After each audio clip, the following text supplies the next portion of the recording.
Praise the Lord. వేల్పులలో మహాఘనుడైన యేసయ్యకు స్తోత్రములు కలుగునుగాక. దేవుని ప్రియులైన మీ అందరికీ నా ప్రేమ వందనములు.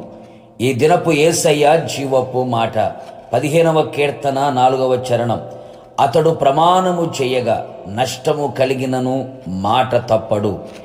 జీవము గల దేవుడైన యేసయ్యను నిత్యము సేవించుచున్న వారలారా, మన యేసయ్య మాట తప్పనివాడు. మాట ఇచ్చి నెరవేర్చుటకు సమర్థుడు, సర్వశక్తి గల దేవుడు. ఆయన చేసిన ప్రమాణములలో లేక నిబంధనలలో ఏదియూ తప్పిపోలేదు. యేసయ్య అడుగు జాడలలో నడిపించబడుచున్న మనము కూడా యేసయ్య సన్నిధిలో చేసుకున్న ప్రమాణం, మొక్కుబడి, నిబంధన, ఒడంబడిక, మాట మనము ఎన్నటికిని ఎప్పటికిని తప్పకూడదు. నష్టము కలిగినను అప్పుడే మనము ఆయన గుడారములో అతిథిగా ఉండగలిగేదము. ఆయన పరిశుద్ధ పర్వతం మీద నివసించగలిగేదము. ఎన్నడూ కదల్చబడకుండా ఉండేదము. అందుకుగాను మనము యథార్థమైన ప్రవర్తన కలిగి నీతిని అనుసరించాలి. హృదయపూర్వకముగా నిజము పలకాలి. కొండెములు ఆడకుండా, చిలికానికి కీడు చెయ్యకుండా, పొరుగువాని మీద నింద మోపకుండా, నీచుని అసహించుకొని ఆయనెందు భయభక్తులు గల వారిని సన్మానిస్తూ, ద్రవ్యము వడ్డీకివ్వకుండా, లంచము పుచ్చుకోకుండా ఉండగలిగితే అట్టివాడే, అతడే మాట తప్పడు చేసిన ప్రమాణమును. అనేక మంది దేవుని మందిరములో దైవజనుల ఎదుట వాక్యం విని తీర్మానము చేసుకొని ప్రమాణము చేయుదురు. కాలక్రమేణా చేసిన ప్రమాణమును, తీర్మానమును, నిబంధనను, మొక్కుబడిని మరచిపోవుచున్నారు. అలాగూ మనము ఉండకూడదు. మనము దేవునికి మొక్కుబడి చేసుకొని ఎడల దాన్ని చెల్లించుటకు ఆలస్యము చేయకూడదు. అనేకులు ఆలస్యము చేసి ఆత్మీయ జీవితంలో, కుటుంబ జీవితంలో, వ్యక్తిగతంగా నష్టపోవచ్చున్నారు.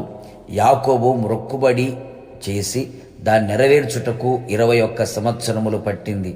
ఆ 21 సంవత్సరములో తన జీవితంలో ఎన్నో సమస్యలు, ఎన్నో ఇరుకులు, ఇబ్బందులు, మోసకరమైన అనుభవాలు అనుభవించుచూ వచ్చెను. బైబిల్ గ్రంథంలో చూడగలిగితే హన్నా, హెఫ్తా అను భక్తులు కూడా దేవుని సన్నిధిలో మొక్కుబడి చేశారు. వారికి నష్టము కలిగిన మాట తప్పకుండా దేవుని సన్నిధిలో చేసిన మొక్కుబడిని వెంటనే చెల్లించి వెనుకాడక మాట తప్పని కారణాన్ని బట్టి వారి జీవితం ఉన్నత స్థితిలోనికి వెళ్ళినట్లుగా బైబిల్ ఘోషిస్తున్న నగ్న సత్యము. కావున దేవుని ప్రియులారా, దైవ భయము కలిగిన వారమై మొక్కుకున్నది చిన్నదైనా పెద్దదైనా సరే మనకు నష్టమైనను చేసిన ప్రమాణమును తప్పక మాట నెరవేర్చెదము. యేసయ్య ద్వారా శిక్షను తప్పించుకొనేదము. తీర్మానముతో దేవుని సన్నిధిలో నిలిచెదము. ప్రభువును ఎదుర్కొనేదము. జీవాధిపతి అయిన తండ్రి, నీ పరిశుద్ధమైన పాదములకి కోట్లాది స్తోత్రములు చెల్లించుచున్నాం. ప్రభువా, ఈ దినం మీరు మాకు ఇచ్చిన జీవపు మాట కొరకై మీకు స్తోత్రం. అవును తండ్రి, మీ సన్నిధిలో మేము చేసిన ప్రమాణం నష్టము కలిగినను మాట తప్పని వారిగా మా ఆత్మీయ జీవితంలో మేము కనబడినట్లుగా మీరు సహాయము చేయండి. ఎన్నో పర్యాయాలు మీ సన్నిధిలో దైవ సేవకుల ఎదుట మేము చేసిన ప్రమాణం, మాట ఒకవేళ తప్పిపోయి ఉన్నావేమో, మర్చిపోయి ఉన్నావేమో. ఇది మొదలుకొని ప్రభువా, నిశ్చయముగా చేసిన దానిని తప్పనిసరిగా నెరవేర్చుటకు మీరు కృపదయించమని కోరుతున్నాం. ఆలస్యము చేసి నష్టపోకుండా మాట ఇచ్చి నెరవేర్చడానికి ప్రభా కృప అనుగ్రహించండి.